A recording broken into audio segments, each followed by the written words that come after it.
The candle had burned down to a stub before Lord Sterling Vance finally spoke.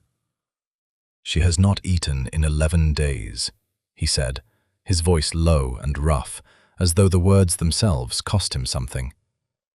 "The physicians have tried broths, tinctures, sweetmeats brought in from London. She turns her face from all of it." Cora Prescott stood in the doorway of the tavern kitchen, wiping flour from her hands onto her apron, and studied the young Duke standing before her like a man who had run out of places to look for answers. He was not dressed as she expected a duke to be dressed at this hour, his cravat loosened, his greatcoat still damp from the ride, mud splattered up past his boots. He had come himself. Not sent a footman, not sent a letter. He had ridden through the dark to a village tavern to find a cook nobody outside these parts had ever heard of. "Why me, your grace?" Cora asked. "There are cooks enough in your own kitchens. I'd wager finer trained than I." "Because my mother trusts no one in that house," Sterling said, "and because the miller's wife tells me you fed her sick husband back to health last winter, when the surgeon had given him up for lost." Cora set down her cloth.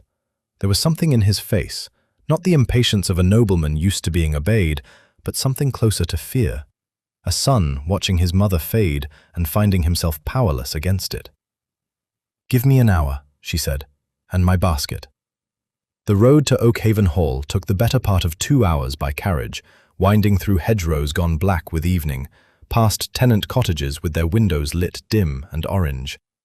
Cora had never seen the great house up close, only glimpsed its chimneys from the market road. Now it rose before her out of the dark, like something carved from the hillside itself, all grey stone and tall windows, more windows than she could count on both hands twice over. She was led not through the front doors, where a footman in Oakhaven livery eyed her basket with open suspicion, but round to a side entrance, up a narrow servant's stair, and along a corridor hung with portraits of Vance's long dead. Sterling walked ahead of her without a word, his shoulders set like a man bracing for bad news he had already heard once. The bedchamber, when they reached it, was warmer than Cora expected, and dimmer. A fire burned low in the grate, and in the great four-poster bed, propped against a mountain of pillows, lay a woman so thin that the bedclothes scarcely rose with her breathing. Lady Honoria Vance had once, Cora understood at a glance, been a woman of some presence. Her hair, though grey now and unbound, had clearly been thick and dark in youth. Her eyes, sunk deep in a face gone hollow at the cheek, were sharp and watchful, tracking Cora's every step across the room with a suspicion that made the hair rise on Cora's arms. "Who is this creature you've brought me, Sterling?" the dowager said, her voice thin but not weak. "Another one to stand over my bed and coax and cajole. Send her away." "Mother, send her away," I said. Cora did not wait for the Duke to answer. She set her basket down upon the small table by the window and began, without asking leave, to unpack it.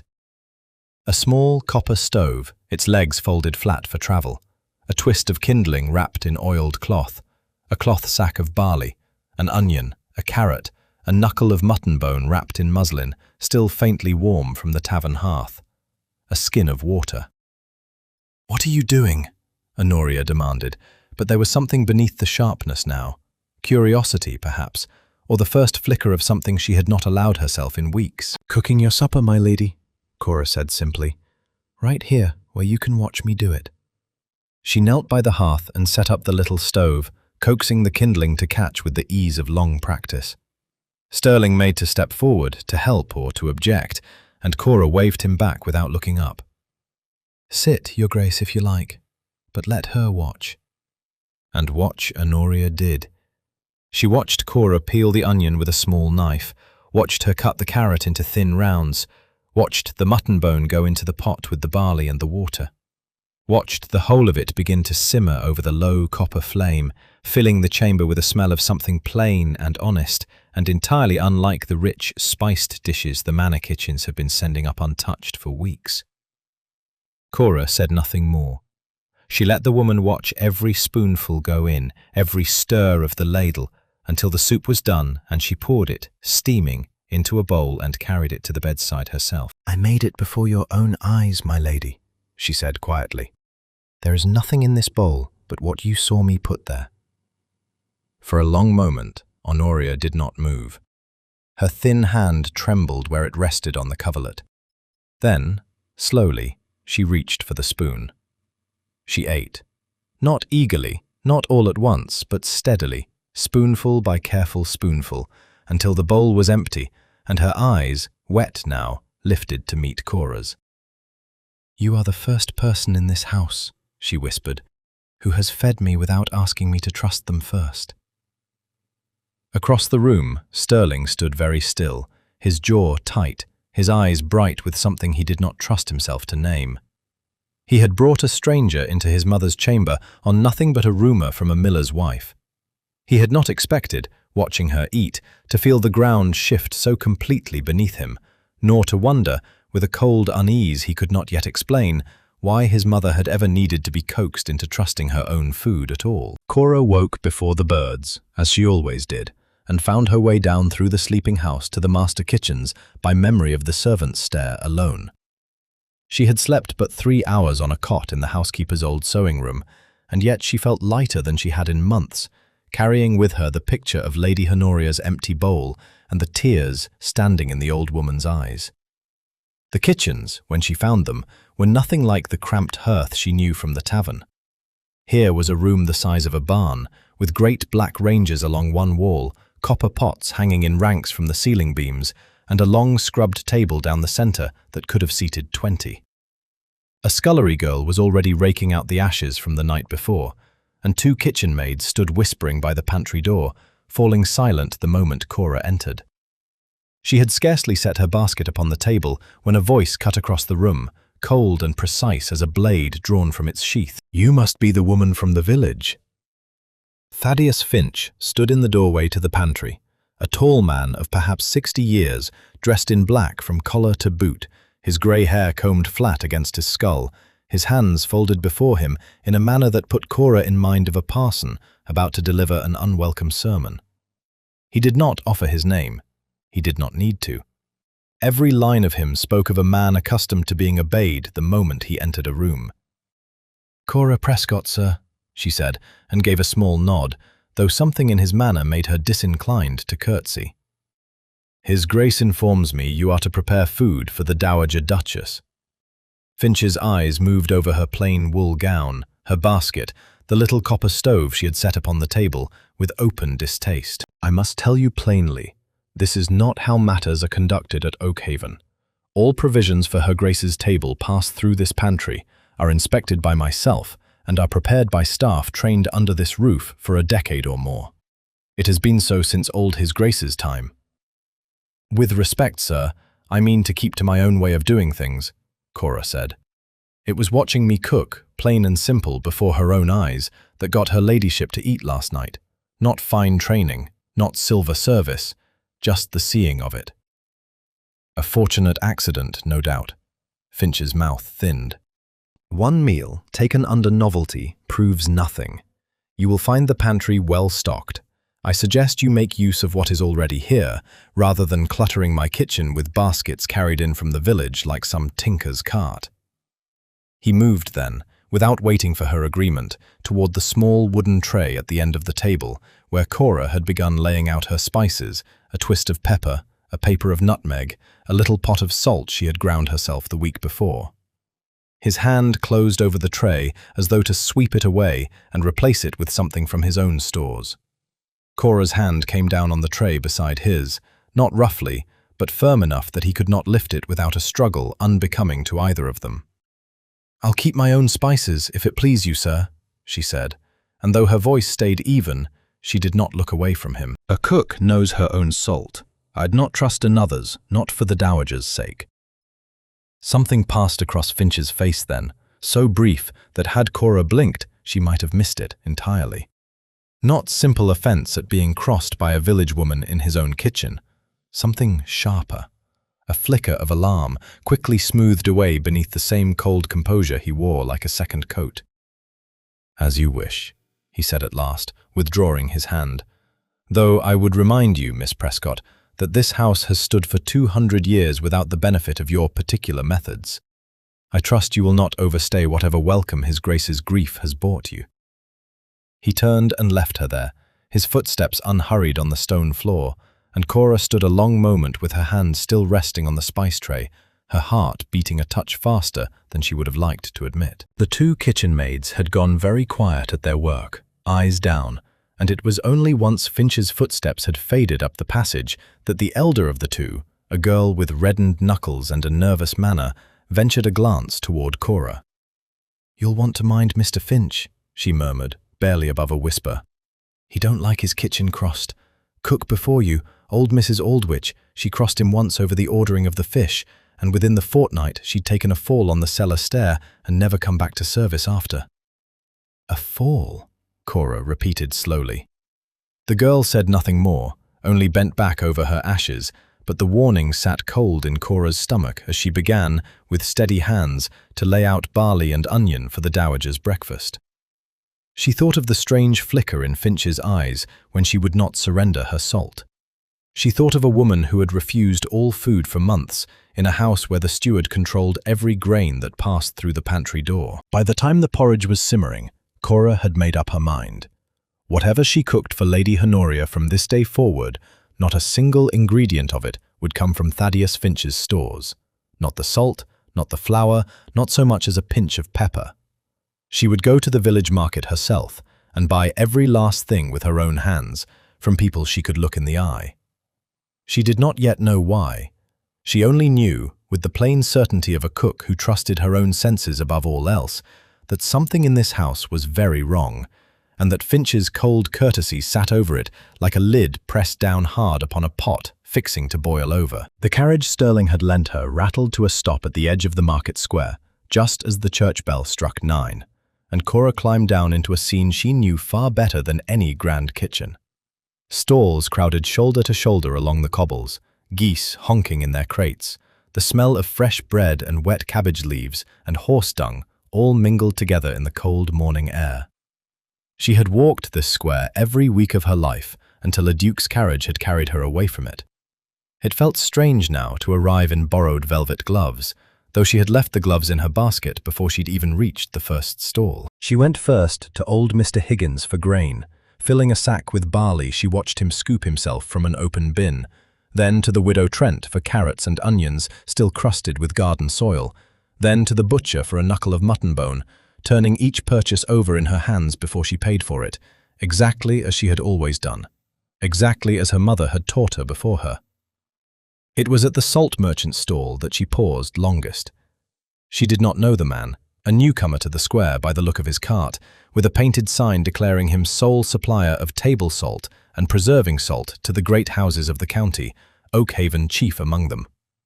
He was a stout fellow with quick, darting eyes, and he greeted her with the easy patter of a man used to selling to servants who did not ask too many questions. "Fine rock salt, miss, ground fresh this fortnight. Supplied to His Grace's own table, if that recommends it to you." Cora reached into the open sack he offered and let a handful run through her fingers, as was her habit, feeling for grit or damp before she'd trust a merchant's word alone. The salt looked ordinary enough, pale and coarse, but as she raised her hand toward her face, a smell reached her that made her pause, faint, sharp, not the clean mineral scent she knew from a lifetime of salting meat and butter, but something thinner and more bitter beneath it, like the smell that clung to the apothecary's shop on market days, medicinal and unpleasant. "This salt smells odd to me," she said, keeping her voice light. "Where do you draw your stock from, if I might ask?" The merchant's easy manner cooled by a fraction. "From a supplier in the north, same as always. Nothing odd about it that I've heard, and I've sold to Oakhaven Steward these 6 months past without complaint." 6 months, Cora repeated. She thought of the timing without meaning to. Near enough the length of time Lady Honoria had been fading, refusing food, growing thinner by the week. It might be nothing. Salt merchants changed their suppliers all the time, and a strange smell might mean no more than poor storage or a damp cart. And yet the coldness in her stomach did not ease. "I'll take my custom elsewhere today, I think," she said, and set down the coin she owed him for the handful she'd already touched, more out of fairness than obligation. The merchant's face darkened, but he said nothing further as she turned away, her basket heavier now with grain and vegetables, but no salt among them. She would grind her own that evening, as she had planned from the start, from the little store she'd brought with her from the village. She had gone perhaps 20 paces toward the carriage, weaving between a cart of cheeses and a knot of gossiping washerwomen, when a prickle at the back of her neck made her glance behind her. A young man stood near the edge of the square, half hidden behind a pillar of the old market cross, watching her. Not idly, not the way a man watches a pretty face pass by, but steadily, deliberately, his eyes moving from her basket to her face and back again. She recognized the Oakhaven livery beneath his plain travelling coat at once, the deep green trim she had seen on the footman at the great house. She had seen him before, she realized, standing silent behind Thaddeus Finch's shoulder in the passage outside the kitchens the previous morning. Cora did not let her step falter. She walked on toward the carriage as though she had noticed nothing at all, climbed inside, and only once the door had shut behind her did she risk a glance back through the small window. The footman had moved to the salt merchant's stall.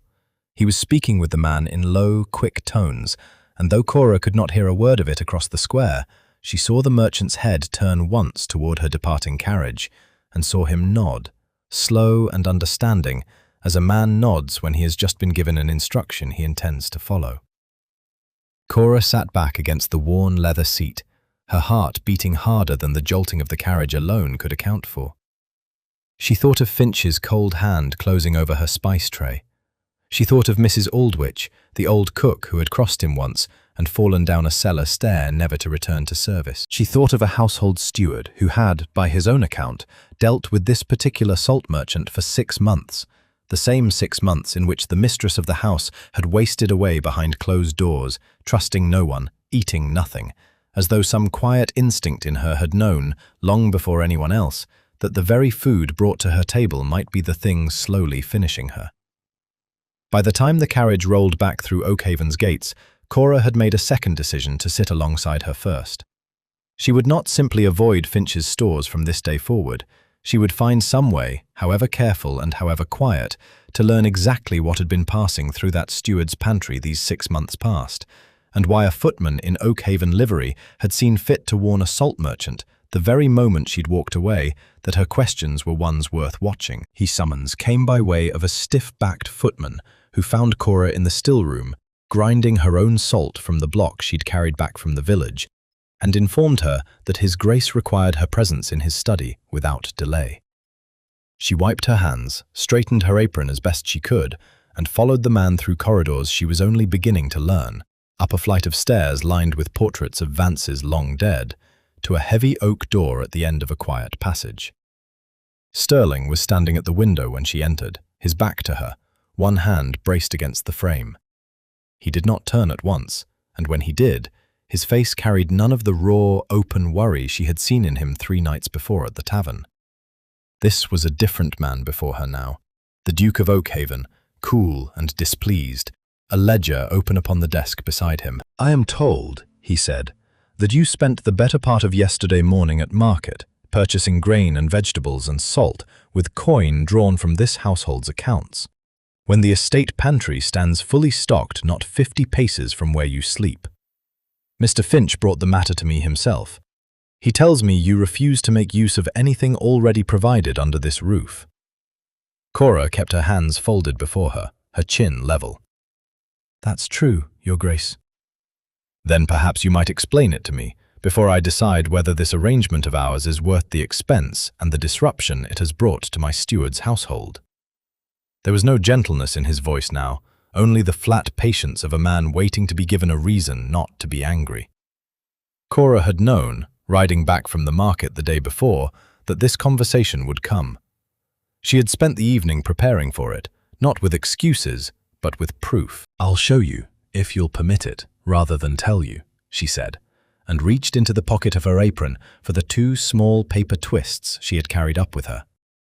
She set them upon his desk, side by side, and beside them a shallow dish of warm water she had asked the footman to bring up moments before, still steaming faintly in the cooler air of the study. "This first twist is salt from your own pantry, Your Grace, given to me freely by Mr. Finch's undercook the morning I arrived. This second is salt I bought myself at market yesterday, from a different hand entirely." She opened the first twist and tipped a small measure into the dish, stirring it with a spoon until it dissolved. "Watch the water, if you please." Sterling stepping closer, his impatience giving way, despite himself, to a flicker of curiosity. The water, cloudy at first with the dissolving salt, began after a moment to clear, all but for a faint dark residue that settled slow and stubborn along the bottom of the dish, a thin grey film that had no business, Cora knew from a lifetime at her own hearth, being there at all. "Common salt leaves no such mark," she said quietly. "I've dissolved it in water more times than I could count since I were a girl at my mother's elbow. Now watch this." She emptied the dish, refilled it with fresh, warm water, and repeated the process with the second twist. The salt she had bought that morning, ground fine from the block she'd carried back from the village. The water clouded, then cleared, and this time settled clean and bright, with nothing left behind upon the porcelain but the faintest trace of white. Sterling stared at the two dishes a long moment, saying nothing. When at last he spoke, his voice had lost the coldness it carried when she'd entered. "This proves nothing conclusively," he said, though there was less conviction in it now than there had been a minute before. "A residue in water might mean any number of things. Poor refining, a different mine entirely. You are no apothecary, Miss Prescott, to declare one substance foul and another pure on the strength of a kitchen trick." "No, Your Grace, I'm not," Cora agreed. "But I've salted meat and butter and broth every week of my life, and I know the smell and the settling of good salt the way you'd know your own horse's gait in the dark. That pantry salt smelled wrong to me the moment I opened the twist this morning, thin and bitter beneath it, same as a smell I caught off the market merchant's sack yesterday, the very merchant Mr. Finch himself has dealt with these 6 months past." Something shifted in Sterling's face at that, a stillness that had not been there before. He turned from the desk and walked back to the window, his hand once more braced against the frame, and for a long moment he said nothing at all, looking out over the grey sweep of the lawns toward the distant tree line.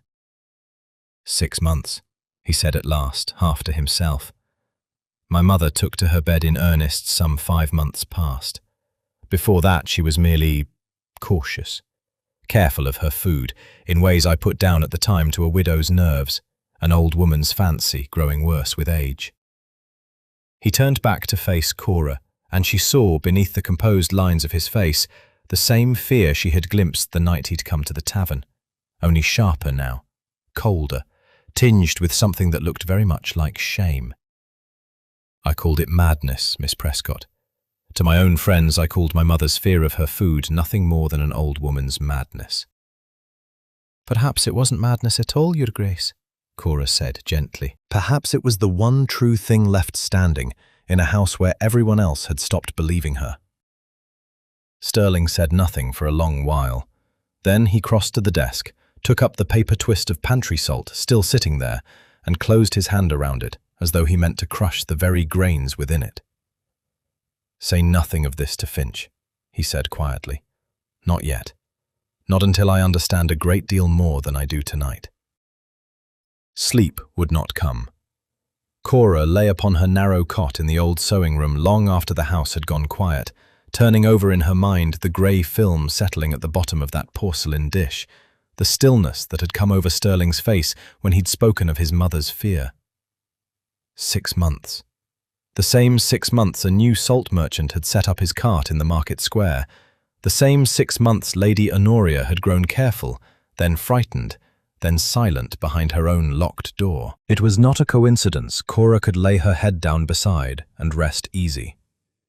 She rose a little before midnight, pulled a shawl over her nightgown, and lit a single candle stub from the embers of the sewing-room grate.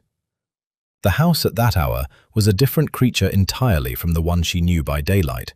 Corridors stretching long and black beyond the reach of her small flame, the portraits along the walls no more than pale smudges watching her pass.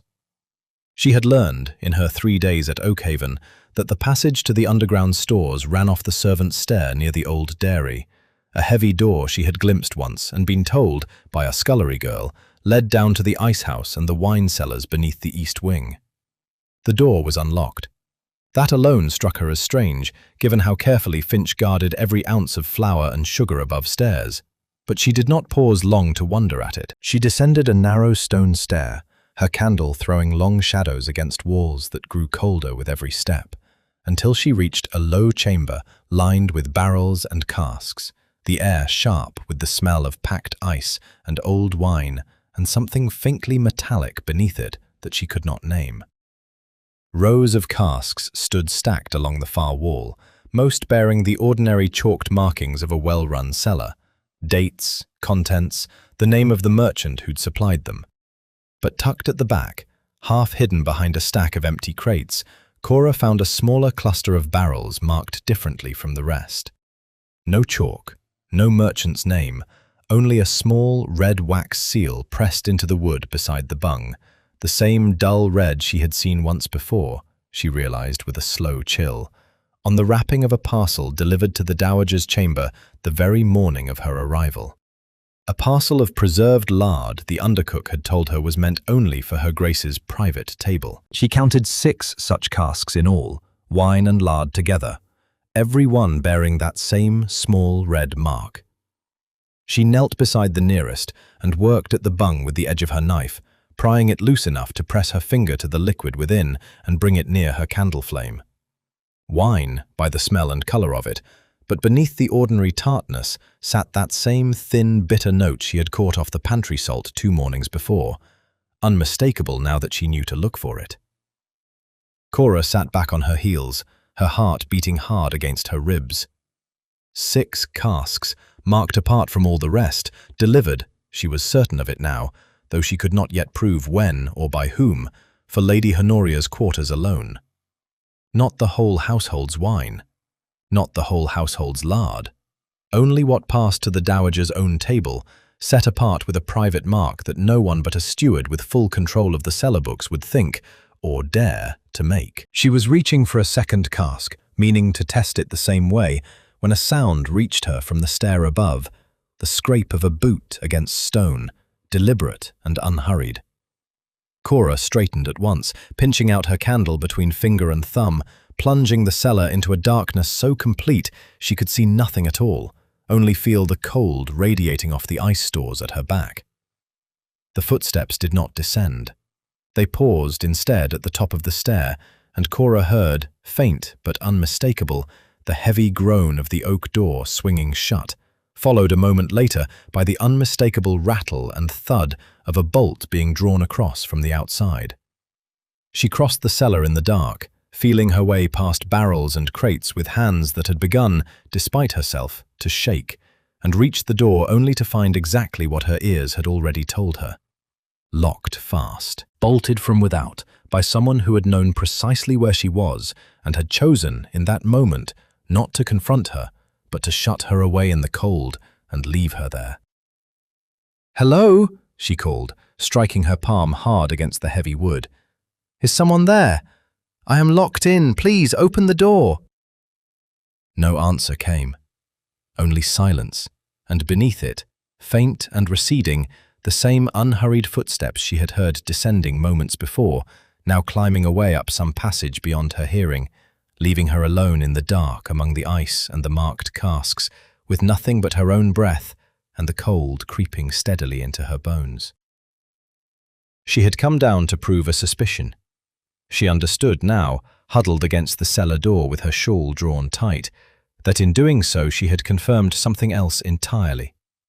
That whoever had marked those 6 casks with red wax had known, the very night she went looking for them, that she was there at all. Cora did not know how long she had huddled against the cellar door before sleep finally took her, curled small against the cold stone with her shawl drawn over her knees. But she woke to the sound of the bolt being thrown back and grey morning light spilling down the stair. "Cora!" Sterling's voice, sharp with alarm, echoed down into the chamber before he did, and a moment later he was crouched beside her, his greatcoat still buttoned from riding, his face white beneath the lamplight one of the footmen carried behind him. He had come, she would learn later, to find her at breakfast and been told by the undercook that no one had seen her since the night before, and something in that had sent him searching the house room by room, until a scullery girl recalled the sewing room bed left empty and cold. "You're frozen through," he said, and before she could protest, he had stripped off his own greatcoat and wrapped it about her shoulders, his hands, she noticed distantly, not quite steady as he did it. "The door was bolted from without, Your Grace," she managed, through chattering teeth, as he helped her up the stair. "I did not lock myself in." "I know it," he said grimly. "There is no bolt on that door that a person could throw from within. Someone did this to you deliberately." He said nothing more of it until she had been given hot broth and a warm fire in the housekeeper's own parlour, and colour had begun to return to her face. Only then, once the servants had withdrawn and the door stood closed, did he sit across from her and ask, quietly, what she had found down there to make someone wish her silenced. Cora told him of the 6 casks marked apart with red wax, of the bitter note beneath the wine's ordinary tartness, matching exactly the smell she had caught off the pantry salt and the market merchant's sack.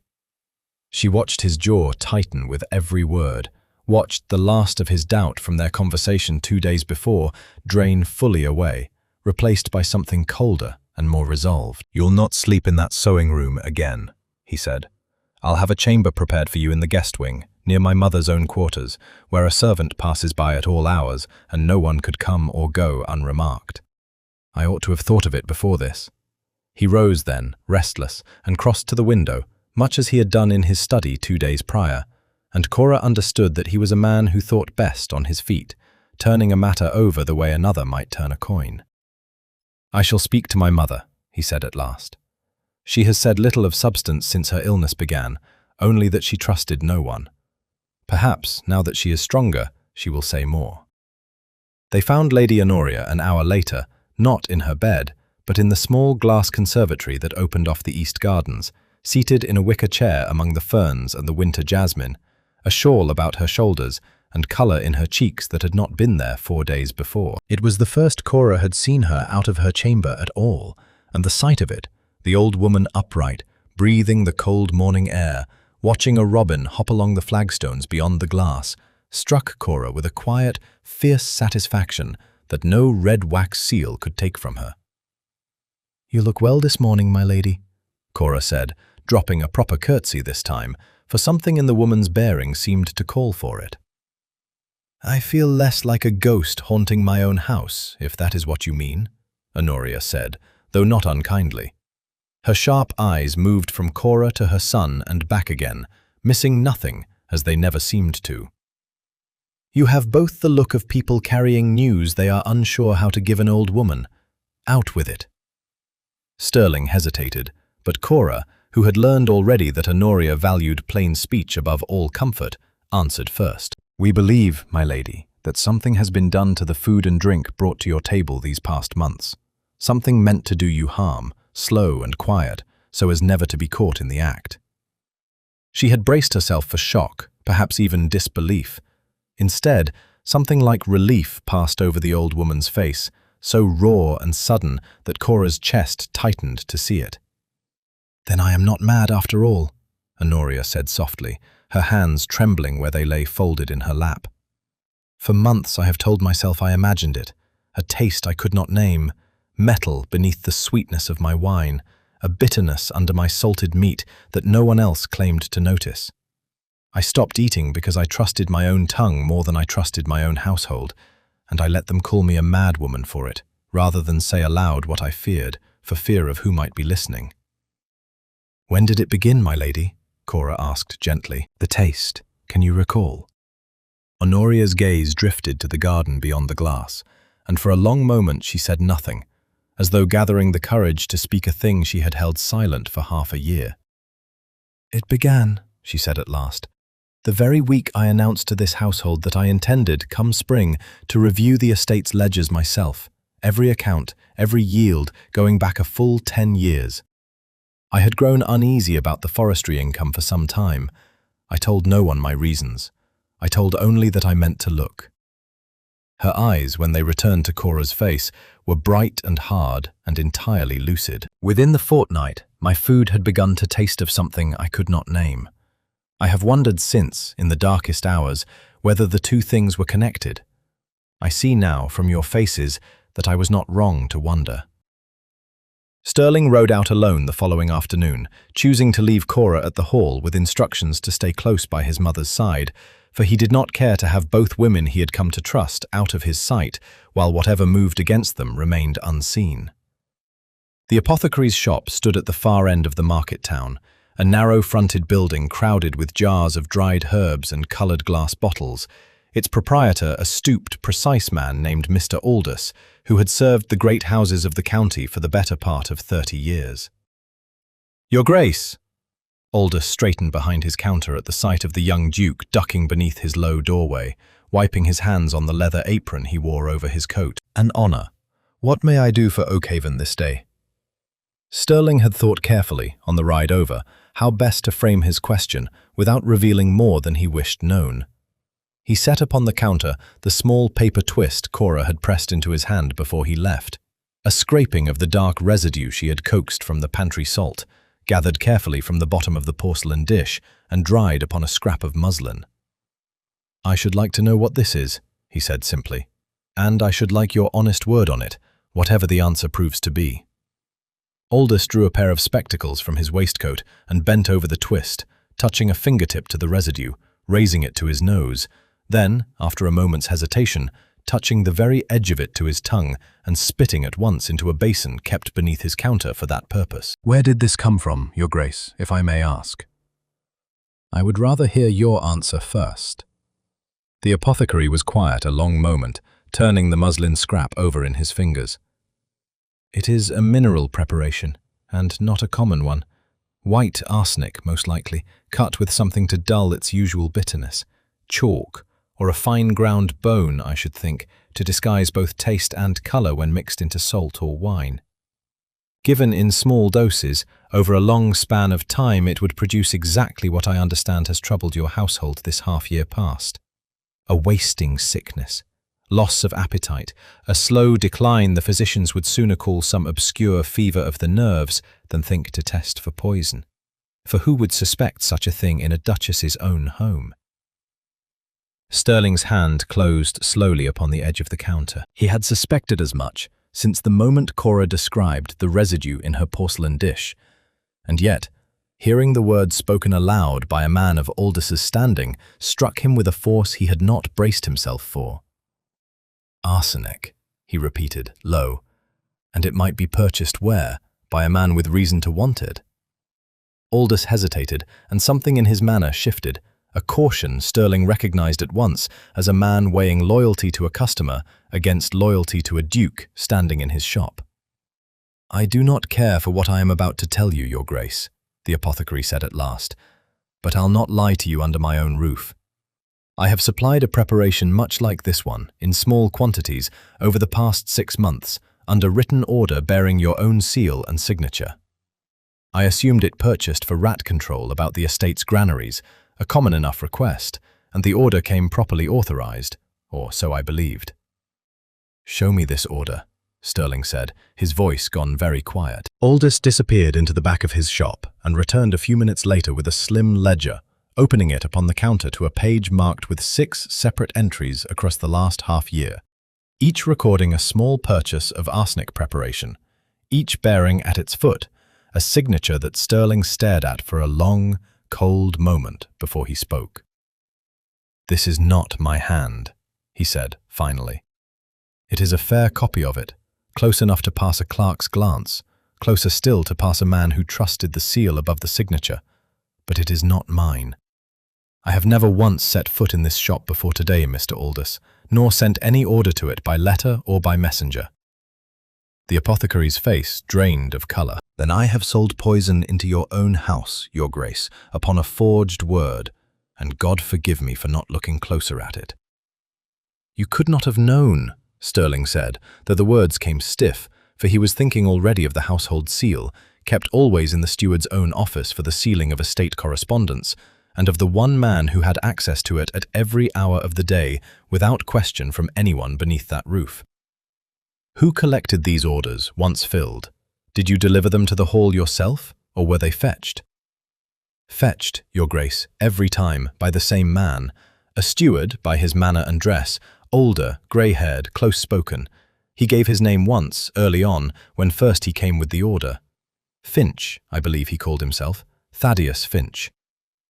Sterling said nothing for a long moment. Outside the shop window, the market town went about its ordinary afternoon business. Carts and calling voices and a dog barking somewhere down the lane, entirely unaware that inside the narrow apothecary's shop a young duke stood learning, with a certainty that turned his blood to ice, that the man who had run his mother's household for the better part of 2 decades, the man his own father had trusted, the man who had stood at his side at the old duke's graveside, had been quietly, patiently, poisoning Lady Honoria Vance under cover of a forged signature, month upon month, for reasons Sterling could not yet name, but was now grimly determined to uncover before another drop of tainted wine reached his mother's table. "Say nothing of this to any living soul, Mr. Aldous," he said, gathering the ledger and the muslin twist together with hands that had gone perfectly steady now, steadied by purpose where fear had failed to steady them. "Not until I have proof enough to see him hang for it." Finch had ridden out at first light to inspect the tenant farms along the estate's eastern boundary, a fortnightly errand so fixed in habit that even Sterling could set his pocket watch by it, and would not, the housekeeper confirmed, return before nightfall. It gave them, Sterling told Cora when he found her in the small parlour off his mother's chamber that evening, the better part of a day to do what honest means had failed to accomplish, to look, without asking leave, into the one room in the house that Finch had always kept locked to every soul beneath that roof save himself.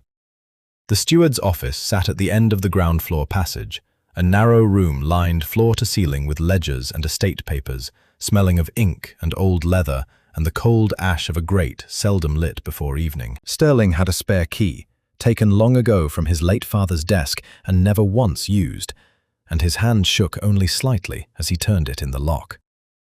"We are looking for what, precisely, Your Grace?" Cora asked, holding the lamp high as they stepped inside. "I hardly know," Sterling admitted. "Proof of something beyond a forged signature and a poisoned salt cellar. A reason. Finch has managed this estate 2 decades and more without complaint that ever reached my ears. A man does not turn to poisoning a duchess without cause, and I mean to find his." They began methodically, Cora holding the lamp steady while Sterling worked through the desk drawers, the account books stacked along the near wall, the correspondence bound in ribbon and filed by year. An hour passed in near silence, broken only by the rustle of paper and the settling of the fire Cora had lit low in the grate against the evening chill. And Sterling had begun to fear the search would yield nothing at all, when Cora, running her hand along the bookcase behind the desk in idle curiosity, felt one shelf give slightly beneath her palm, where the others held firm. "Your Grace, here." The shelf swung outward on a concealed hinge, revealing a narrow recess behind it, no deeper than a man's forearm, and within that recess, a second set of ledgers, smaller and plainer than those that lined the visible shelves, their leather covers worn soft with handling, and their pages, when Sterling drew the topmost free and opened it beneath the lamp, filled with figures in a hand Cora recognized at once as Finch's own. The same close, precise script that had marked those 6 casks with red wax, applied here instead to columns of numbers that told, page after page, a story of their own. "Forestry yields," Sterling murmured, tracing a column with one finger, his brow furrowed in the lamplight. "Compare this figure, timber sold from the northern coppice, autumn last year, against what stands recorded in the public estate accounts kept in the main library." He crossed to a second ledger, one of the visible shelf, and set the 2 open side by side upon the desk. "Here, the public account records £400 from that sale. This hidden book records 620. £220, unaccounted for," Cora said slowly, "from a single sale alone. And here another discrepancy, and another." Sterling turned the pages with growing speed now, his composure fraying with every entry he uncovered, until he sat back at last in the steward's own chair, the private ledger open before him, and did the sum Cora could see he had been dreading since the shelf first swung free. "Near £3,000, Miss Prescott, skimmed from the estate's timber and grain sales across the better part of 10 years. hidden behind figures he alone recorded, and I, trusting him as my father trusted him before me, never once thought to question. Cora set the lamp upon the desk and stood a moment turning the matter over, the way she might turn a strange ingredient over in her hand before she trusted it near a pot. "My lady spoke of announcing her intention to review the ledgers herself, Your Grace, some 6 months past. If Finch had been quietly skimming these sums for years undetected, an audit from a woman known through this county for her sharp eye and sharper memory would have ended him utterly," Sterling finished, low. Not merely his position, the law would have taken a very dim view of a steward found to have embezzled near £3,000 from a ducal estate. He would have hanged for it, or near enough, and he knew it the moment my mother spoke her intention aloud. He closed the ledger slowly, his hand resting flat upon its worn cover. Better, to a man of his cold calculation, to remove the threat before it could ever reach the library table. A slow poisoning, patient and quiet, disguised as some wasting illness of age or nerves, would draw no magistrate's eye at all. A grieving son burying his mother, and no one the wiser as to why. They sat a moment in the small, ink-smelling room. The fire burned low, the hidden ledger open between them like a wound finally laid bare, and Cora felt the full weight of what they had uncovered settle over her. Not merely a poisoning, terrible as that was in itself, but a betrayal 2 decades deep, committed by a man who had stood, by Sterling's own account, at his father's graveside as a trusted friend of the family. "We have proof enough now to move against him, Your Grace," she said quietly. "The forged signature, the apothecary's account, this ledger in his own hand." "We have proof enough," Sterling agreed, rising and gathering the small book carefully beneath his arm. "But Finch does not yet know we have it, and I mean to keep it that way until the moment I choose to end this, not the moment he forces my hand by discovering the theft himself." He glanced toward the window, where the last grey light was fading fast toward true dark, and toward the road along which the steward would, before too many hours passed, be riding home entirely unaware of what had been found behind his own bookshelf while he was away. Finch returned from the tenant farms well after dark, later than his habit, and Sterling had judged it wisest to say nothing that evening, to let the household settle into its ordinary rhythm and give no sign that anything at all had shifted since morning. It was a harder discipline than he had expected, sitting across from the steward at the small supper laid in the estate office to discuss the Eastern Farm's winter stores, watching the man speak of drainage ditches and seed corn in that same cold, precise voice, knowing all the while what lay folded inside the private ledger, now locked in Sterling's own desk upstairs. It was not discipline enough, in the end, to hide the theft entirely. Finch discovered his hidden shelf disturbed sometime before dawn, whether by some habit of checking it nightly that Sterling had not anticipated, or by some instinct sharpened over 20 years of guarding it, no one would learn until much later. What mattered, in the cold hour before sunrise, was that Cora, rising early as always to see to Lady Honoria's morning broth, heard from the servant's stair a sound that did not belong to that hour at all, the low, urgent murmur of a man's voice in the carriage house beyond the kitchen garden, and beneath it, the unmistakable creak and shift of heavy chests being loaded onto a cart. She set down her basket by the still room door and crossed the frosted garden path with her shawl drawn tight, keeping to the shadow of the yew hedge until she reached a gap in the fence that gave a clear view into the carriage house yard. Finch stood there in the grey pre-dawn light, no longer in his customary black coat, but in a plain travelling cloak she had never seen him wear, directing a stable boy, half asleep and clearly unaware of the true nature of the errand he'd been roused for, in loading the last of 3 heavy wooden chests onto the bed of an unlit carriage. A second carriage horse stood already harnessed and stamping in the cold beside the first, saddled light, as though meant for a rider travelling fast and alone, rather than any ordinary journey of business. "Quickly now," Finch said, low and clipped, casting a glance toward the dark windows of the great house behind him. "We ride within the quarter hour, before the house stirs." Cora did not wait to hear more. She turned and ran, her skirts caught up in one hand, back across the frosted garden and through the kitchen door, startling the scullery girl half out of her wits as she passed. Straight up the servants' stair, 2 steps at a time, to the guest wing, where Sterling had taken to sleeping these past nights, close by his mother's chamber. "Your Grace!" She struck the door hard enough to bruise her knuckles, and he was awake and at it within moments, half-dressed, his hair disordered from sleep, his eyes sharp with alarm the instant he saw her face. "Finch is in the carriage house. He's loading chests onto a cart. He means to flee before the house wakes. I am certain of it." Sterling did not waste a single word on disbelief. He was already reaching for his boots, calling out over his shoulder for the footman posted in the passage to rouse the head groom and any able man among the estate guards, his composure of the past 2 days cracking at last into something closer to the raw urgency Cora had first seen in him at the tavern door. 4 nights that felt now like a lifetime past. "He must not reach the eastern road," Sterling said, pulling his coat on as he moved. "Past the second milestone it forks 3 ways, and if he chooses wrong, we may lose him among the county's byways for weeks. We take him here, or we may not take him at all." They reached the carriage house yard just as the eastern sky had begun to pale properly toward morning. 3 estate guards at Sterling's heels, and the head groom besides, to find Finch already mounted upon the saddled horse, the loaded carriage standing ready behind him, with the frightened stable boy holding its team, clearly only now beginning to grasp that something was very wrong with the errand he had been asked to perform in the dark. For one long moment, Steward and Duke faced each other across the frosted yard in silence.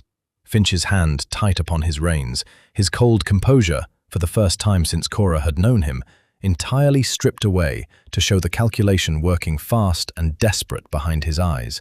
Whether to run and risk the guards giving chase across ground he did not know as well as his own estate's kitchens and cellars, or whether to stand and attempt some final lie to talk his way clear. "Going somewhere, Finch?" Sterling said, and his voice, quiet as it was, carried across the yard with all the authority of a man who had, in the space of a single week, learned exactly what he was capable of when someone he loved had been threatened beneath his own protection. "Your Grace." Finch's voice, when it came, had lost none of its careful precision, though a fine tremor ran beneath it now that had never been there before. "I am called away on family matters, most urgent, and did not wish to trouble the household at so early an hour with family matters that require 3 chests of the estate's silver and a horse saddled for hard riding, rather than a carriage," Sterling cut across him, "and require you to slip away before dawn without a word to me after 20 years of faithful service. I think you had better step down, Finch, and account for yourself properly before I have these men do it for you." Finch's eyes moved once, swift and calculating, past Sterling to the guards fanning out to block the yard's only gate, then to Cora, standing pale but steady at the Duke's shoulder, and something in his face, seeing her there, seemed at last to understand fully how his careful, patient scheme had unraveled, not through any grand confrontation, but through a village cook who had trusted her own nose over his cold authority from the very first morning she'd set foot in his kitchen. They did not take Finch by force in the carriage yard, though it hung close enough in the cold morning air that the stable boy would speak of it for years after, in whispers, to anyone who cared to listen. Sterling gave the order instead for the steward to be escorted, under guard, into the house itself, not to the study or the office where such matters were customarily settled between gentlemen behind closed doors, but to the grand foyer, beneath the great sweeping staircase, where any servant crossing from kitchen to scullery might see and know exactly what had become of the man who had ruled over them so coldly for 20 years. Finch walked between 2 of the estate guards with his chin held high, his travelling cloak still about his shoulders, and something in his bearing told Cora, watching from the foot of the stairs, that he had not yet abandoned all hope of talking his way clear. A man did not maintain that particular stillness of face, that careful blankness, unless he still believed some version of events might yet be shaped in his favor.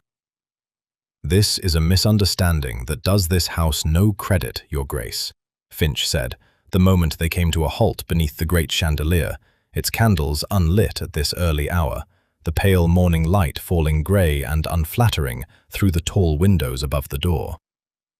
"I have served this family faithfully since before you were born. I would ask that whatever has been said against me be weighed against 20 years of unbroken loyalty before loyalty. Sterling's voice cut clean across the foyer, quiet but carrying, and Cora saw the household staff gathering now at the edges of the hall, footmen drawn by the commotion, the housekeeper wringing her hands by the pantry passage, the two kitchen maids peering round the corner with wide eyes. You will forgive me, Finch, if I find that word sits poorly beside a forged signature at the apothecary's shop, 6 casks of poisoned wine marked apart in my own cellar, and a private ledger hidden behind your bookshelf recording near £3,000 skimmed from this estate's timber sales across a decade. Something flickered across Finch's careful composure at last. Not surprise, Cora thought, watching closely, but the particular stillness of a man who had known this moment might come and had simply hoped, against reason, that it never would. I can explain the ledger, Your Grace, if you would, but you may explain it to the magistrate, Sterling said, though I confess I struggle to imagine what account of arsenic purchased under my forged seal could satisfy either him or me. It was then that a new sound reached them from the top of the great staircase, slow, deliberate footsteps upon stone, and a rustle of skirts that made every head in the foyer turn as one. Lady Honoria Vance stood at the head of the stairs, dressed properly for the first time in 4 months, her grey hair pinned beneath a small lace cap, one hand resting light upon the banister rail, and though her steps were careful, they were entirely her own, unaided by any servant's arm. She descended the staircase slowly, every eye in the hall following her, and Finch's face, Cora saw, drained of what little colour it had retained the moment the dowager's gaze fixed upon him, with an intensity 20 years of quiet loyalty had never once earned from anyone who truly knew him. Mr. Finch, Honoria said, reaching the last step and pausing there, so that she looked down upon him still, a small but deliberate distance maintained between them. I have lain in that bed above stairs for the better part of a year, watching this household call me mad for refusing food I knew, in my own body, to be poisoned against me. I have been told by physicians that my mind wandered. I have been told by my own son, God forgive him, that grief had unsettled my nerves. And all the while, it was you, sat at my late husband's own desk, forging his son's signature to purchase the very poison meant to end me before I could ever open a single ledger and find what you had stolen from this family across 10 patient years. My lady, You will not speak again until I have finished, Honoria said, and though her voice remained even, it carried a weight that silenced him entirely. She reached into the small reticule at her wrist and drew out a folded paper. The apothecary's ledger page, Cora realized, copied out in Sterling's own hand and brought to her that very morning, and held it out, not for Finch to take, but simply to be seen, by him and by every servant gathered in that hall. This is your hand upon a forged order for arsenic, 6 times purchased across half a year. This, she drew a second paper, the tallied sums from the hidden ledger, is 20 years of theft from a family that trusted you above all others in this house. You will be stripped of every authority you have held under this roof, Mr. Finch, effective from this moment, and you will be held here until the parish bailiff can be summoned to take you into proper custody, to answer for poisoning and for theft both, before whatever court sees fit to judge you. Finch's composure broke at last, not into pleading, but into something colder and quieter. A long, level look at the dowager, and then, briefly, at Cora, standing near the foot of the stairs, before he was led away between the 2 guards toward the small, locked room off the servants' passage that would serve, until the bailiff arrived, as his cell. Honoria did not watch him go. She turned instead to her son, and then to Cora, and for the first time since Cora had entered that grand, cold house 4 days before, the old Duchess allowed herself something close to a smile. "It is a strange thing," she said quietly, "to owe one's life to a village cook and a bowl of barley soup. I find I do not mind it in the least." 3 days passed before the household at Oakhaven began, in small and tentative ways, to remember what ordinary life had once looked like. The bailiff had come and gone, taking Finch away in a plain-covered cart down the same eastern road he had meant to flee upon himself, and word of it had spread through the estate's tenant farms and the village market alike within a single afternoon, carried on the particular swiftness that scandal always finds among people who have lived too long under one man's cold authority without ever quite trusting him. Cora had expected, once the truth of it was out and the danger past, that her place at Oakhaven would come quietly to its natural end. A cook had been fetched from a village tavern to save a dying woman's life, and the woman had been saved. There seemed, by any ordinary reckoning, little reason left for a duke's household to keep her on once the crisis that brought her there was resolved. She had begun, in the quiet of her own mind, to make her peace with returning to her mother's old kitchen and her regular custom of miners and farmhands, and told herself there was no shame in it, whatever grander rooms she had glimpsed these 12 days past. It was Lady Honoria herself who put an end to that quiet resignation on the morning of the 12th day, when she sent for Cora not to her bedchamber, but to the estate's own accounting room, where the dowager sat now at the very desk Finch had once ruled from, a stack of ledgers open before her, and a fresh clarity in her sharp eyes that had not been there in months. "I have spent 2 days going through what remains of his records," Honoria said without preamble, gesturing Cora into the chair opposite. 2 decades of careful theft, hidden behind figures a lesser eye might never have questioned. "I mean to have every account in this house properly reviewed from this day forward, and I find myself, Miss Prescott, in want of someone I can trust absolutely to help me do it. Someone whose instincts have already proven sharper than any physician's, any steward's, and very nearly my own son's."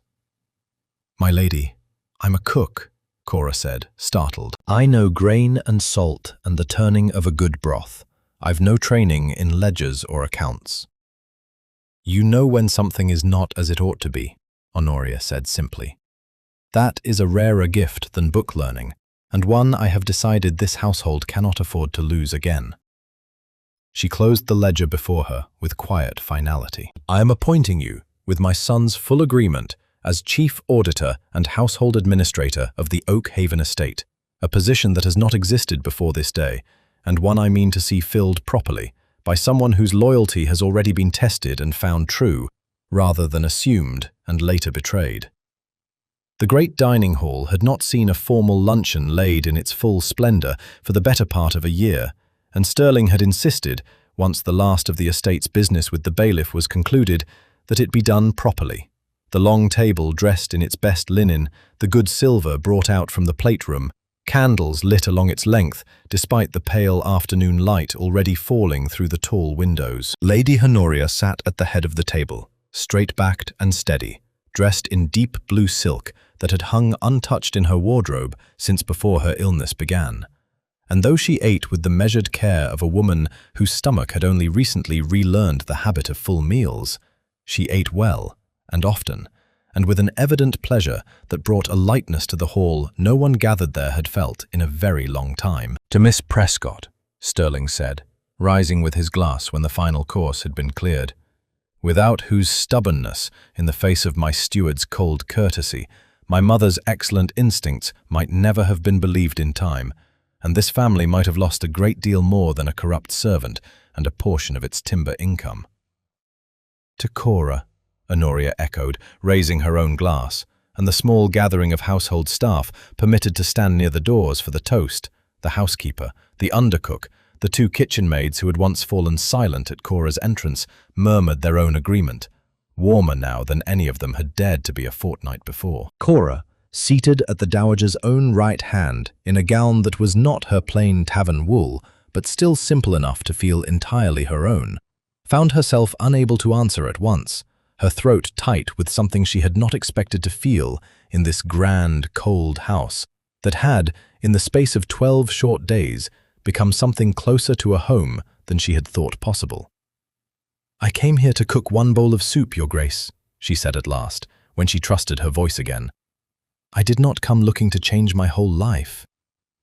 "And yet you have," Honoria said, reaching over to press Cora's hand where it lay upon the white linen, her grip far stronger now than it had been the night Cora first set eyes upon her, pale and wasting in that great 4-poster bed. "Some of the finest changes come to us exactly that way, my dear.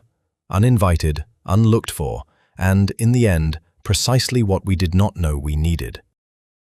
Beyond the tall windows, the winter light was already beginning to fade toward evening, and somewhere below in the great kitchens, a new undercook was learning, under Cora's careful instruction, the proper way to judge good salt from bad by nothing more than the smell of it and the settling of it in warm water.